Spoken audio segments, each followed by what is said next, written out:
성경 말씀 먼저 한 곳 같이 보겠습니다. 마태복음 4장 1절부터 11절까지의 말씀입니다. 마태복음 4장 1절부터 11절까지의 말씀입니다.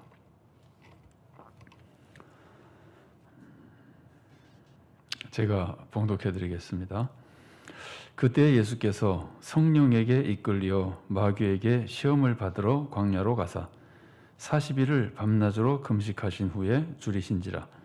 시험하는 자가 예수께 나와서 이르되 네가 만일 하나님의 아들이거든 명하여 이 돌들로 떡덩이가 되게 하라. 예수께서 대답하여 이르시되 기록되었으되 사람이 떡으로만 살 것이 아니요 하나님의 입으로부터 나오는 모든 말씀으로 살 것이라 하였느니라 하시니, 이에 마귀가 예수를 거룩한 성으로 데려다가 성전 꼭대기에 세우고 이르되 네가 만일 하나님의 아들이거든 뛰어내리라. 기록되었으되 그가 너를 위하여 그의 사자들을 명하시리니 그들이 손으로 너를 받들어 발이 돌에 부딪히지 않게 하리로다 하였느니라. 예수께서 이르시되 또 기록되었으되 주 너의 하나님을 시험하지 말라 하였느니라 하시니, 마귀가 또 그를 데리고 지극히 높은 산으로 가서 천하만국과 그 영광을 보여 이르되 만일 내게 엎드려 경배하면 이 모든 것을 내게 주리라. 이에 예수께서 말씀하시되 사탄아 물러가라. 기록되었으되 주 너의 하나님께 경배하고 다만 그를 섬기라 하였느니라. 이에 마귀는 예수를 떠나고 천사들이 나와서 수종드니라. 아멘. 자, 오늘은 우리가 예수님의 사역과 가르침 혹은 삶 여러 가지 모습을 함께 배우는 중에 오늘은 예수님의 시험 받으신 사건을 함께 나누도록 하겠습니다.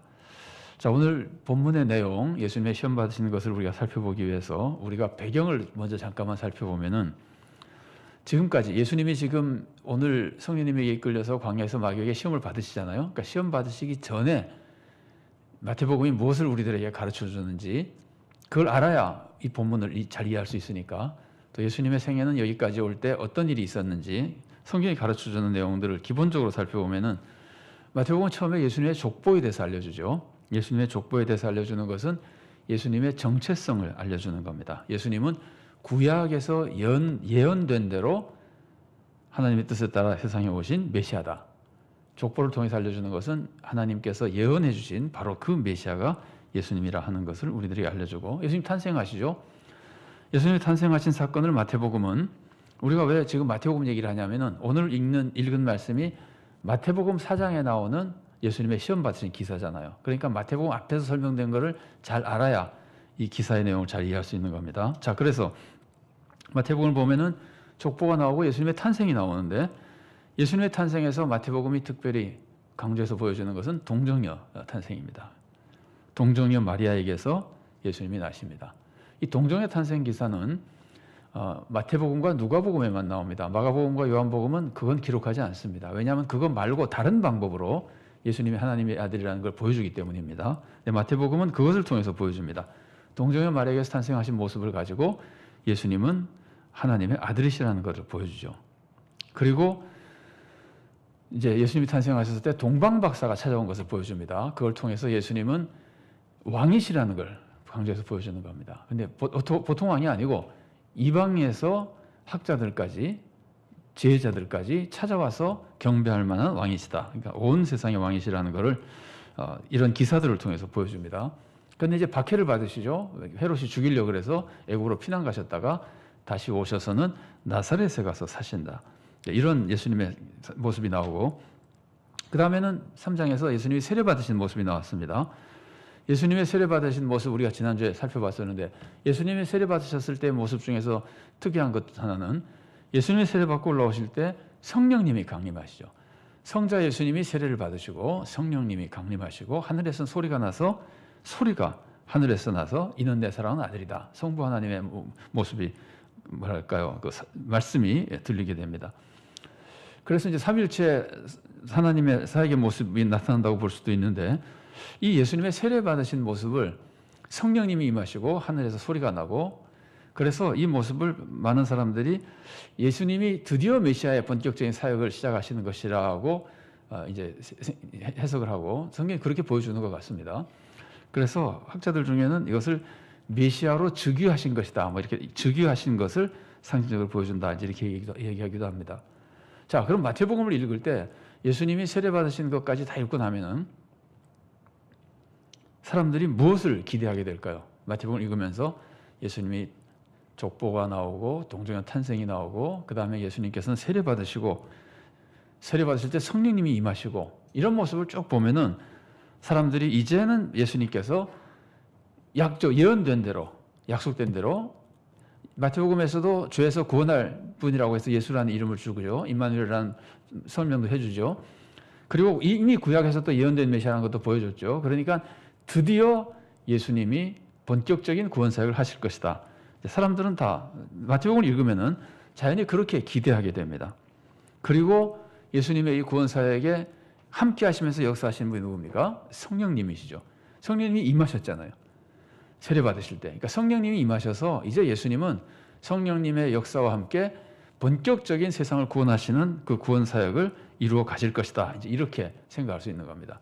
자, 그런 상황에서 마태복음 4장에 들어가니까 예수님이 시험을 받으시는 겁니다. 달리 말하면은 예수님은 세례를 받으신 후에 첫 번째로 마귀에게 시험을 받으시는 겁니다. 제가 첫 번째라고 하는 것은 세례 받으신 후에 본격적인 사역을 하실 때 나타난 첫 번째 사역이라는 거예요. 그래서 예수님께서 그 세례를 받으시는데 시험을 받으시는 모습을 보면은 마귀에게서 시험을 받으시는데 시험을 받도록 인도하신 분은 누구죠? 성령님이시잖아요. 그러니까 예수님은 성령님의 인도하심에 따라서 마귀에게 시험을 받으시는 겁니다.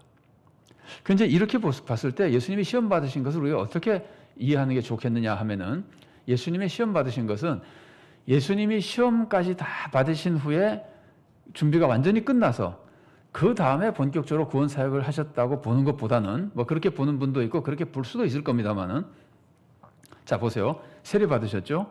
세례 받으신 다음에 본격적으로 구원 사역을 시작하실 것이라고 생각했는데 시험을 받으시잖아요. 그러면 이 시험을 우리는 보통 예를 들면 사회 같은 데서 시험을 보면은 입사 시험이다. 합격해야 사원이 되잖아요. 이제 합격해야 일을 시작하잖아요. 대학이다. 그럼 대학에 합격해야 학생이 되잖아요. 그런 식으로 시험을 생각할 수 있는 가능성이 이제 뭐랄까 그 습관적인 어떤 그런 관례적인 생각이 있습니다. 그래서 예수님이 마지막으로 마귀에게 또 시험을 받으시고 이기고 그때부터 메시아 사역을 하신 것이다. 이렇게 생각할 수도 있으나 그것은 이 마태복음의 흐름을 볼 때 뭐랄까 별로 좋은 것 같지 않습니다. 바람직하지 않은 것 같습니다. 예수님은 세례를 받으신 후부터 본격적인 사역을 시작하시는 거예요. 그런데 예수님의 본격적인 사역의 첫 사역이 마귀와 싸운 거라는 거예요. 마귀에게 시험을 받으시고 마귀를 물리치시는 거라는 거예요. 그래서 예수님의 시험 사역은 예수님의 구원 사역을 위한 마지막 준비라기보다는 구원 사역을 위한 준비라기보다 이것은 구원 사역이고 첫 번째 구원 사역이고 굉장히 중요한 구원 사역이라고 보는 것이 예수님의 사역을 이해하는데 더 유익하다는 생각이 듭니다. 뭐 다르게 가르치는 분도 있으니까 제가 굳이 이것만 맞다고 말씀드리고 싶지는 않고 우리가 예수님의 모습을 우리가 배울 때 예수님의 시험 사역을 본격적인 구원 사역의 시작이고 아주 특별히 중요한 다른 것들도 다 중요하지만 왜 다른 것들도 중요하지만 이걸 특별히 중요하다 그러냐면은 예수님이 앞으로 사람들을 구원하실 때 귀신을 쫓아내시죠. 병을 치유하시죠. 그 사탄의 역사를 물리치시죠. 이게 하나하나 사탄의 역사를 물리치시는 구원 사역이잖아요. 실제로 예수님이 사람을 구원하려면은 사탄에게 얽매인 사람을 구원하시는 거 아니에요. 그러니까 사탄을 물리치고 사람을 구원하시는 것인데 이 시험 기사가 뭡니까? 시험 사건이 사탄을 물리친 사건이잖아요. 앞으로 한 건 한 건 사탄을 물리치고 구원하신 사건을 보여주실 텐데 이거는 처음부터 사탄을 물리치신 것을 먼저 보여주는 거예요. 그러니까 그 포괄적인 사탄과의 대결에서 승리라고 할까? 그러니까 대단히 중요한 예수님의 모습을 보여주고 예수님의 구원 사역이라고 볼 수 있는 겁니다. 자, 그러면 이 시험 기사, 우리가 그냥 기사라고 표현합니다. 시험 사건 이야기, 시험 기사, 여기서 나타난 중요한 사실들을 한번 생각해 보십시오. 시험 기사에서 제일 첫 번째로 나타난 사실이 뭘까요? 예수님이 시험 받으셨다는 겁니다. 물론 성령님의 인도하심에서 시험 받으셨는데 그래서 성령님이 구원 사역을 이제 함께 하면서 사탄을 물리친 사건부터 시작했다 이제 이렇게 볼 수 있는 것인데 예수님 입장에서 보면은 이 시험 기사에서 첫 번째로 나타난 이 모습은 시험을 받으셨다는 거예요. 예수님이 시험을 받으셨다는 것이 굉장히 중요한 모습이고, 그 다음에 또 한 가지 중요한 모습은 시험을 이기셨다는 거예요. 받기만 한 게 아니라 받고 이기셨다는 거예요. 그 다음에 생각해 봐야 될 것은 마태복음에는 예수님의 시험 받은 사건이 세 가지가 기록이 되어 있잖아요.